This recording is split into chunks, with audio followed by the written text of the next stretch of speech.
J'ai pris une photo de ma femme, mais sur l'image, elle portait un manteau de fourrure, alors qu'en réalité, elle n'avait qu'un simple caraco. J'ai d'abord cru à un défaut de l'appareil, jusqu'à ce qu'elle sorte d'une boîte, dans un coin, un vieux manteau. Elle se tint près de la fenêtre, et un frisson me parcourut l'échine. Ce manteau était exactement le même que sur la photo. Nous avons décidé de réessayer. Elle a pointé l'objectif vers la porte et appuyé sur le déclencheur. Cette fois, quelqu'un apparaissait sur la photo. C'était son frère, en train d'entrer par la porte. Mais c'était impossible. Il venait d'être condamné à 7 ans de prison. À cet instant précis, la poignée de la porte a réellement tourné. Nous étions tous les trois trop choqués pour dire un mot. La façon dont il est entré correspondait exactement à celle de la photo. Nous nous sommes assis pour parler. Soudain, la télévision est passée toute seule à une course de chevaux. À ce moment-là, j'ai enfin compris. Cet appareil photo prenait des clichés de ce qui allait se produire 5 minutes plus tard, et ces événements finissaient toujours par se réaliser. À l'hippodrome, j'ai pointé l'appareil vers le tableau d'affichage et appuyé sur le déclencheur. La photo montrait le cheval numéro 6 en tête. J'ai parié immédiatement. Au début,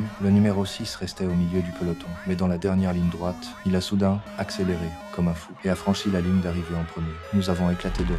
Le résultat affiché correspondait parfaitement à la photo. Ensuite, course après course, les misses sont devenues de plus en plus importantes et nous avons gagné une énorme somme d'argent. De retour à l'hôtel, j'ai commandé une voiture de sport sur le champ. À ce moment-là, le serveur du service en chambre est entré. Pris de curiosité, il a attrapé l'appareil posé sur la table. En voyant l'inscription, il a dit que cet appareil ne pouvait prendre que 10 photos. J'ai renvoyé le serveur et nous avons commencé à compter combien de clichés nous avions déjà pris. 2 dans la chambre, 6 à l'hippodrome. Il ne restait donc que 2 chances. Mais nous nous sommes disputés pour savoir s'il fallait encore l'utiliser.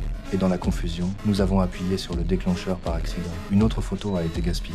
Sur l'image, elle était en train de crier. J'ai sorti un couteau. Si quelque chose de terrible devait arriver, je préférais frapper le premier. J'ai repoussé ma femme et me suis avancé vers son frère. Nous nous sommes battus près de la fenêtre. La situation a totalement dégénéré. Lui et moi sommes tombés ensemble par la fenêtre. Sa posture était exactement celle de la photo. Ensuite, elle a commencé à rassembler l'argent et à se préparer à partir. Soudain, le serveur a fait irruption dans la pièce. Il avait espionné toute notre conversation. Il a saisi l'argent et l'a fourré dans son sac. Elle a voulu appeler la police, mais il lui a rappelé que son frère était un fugitif évadé.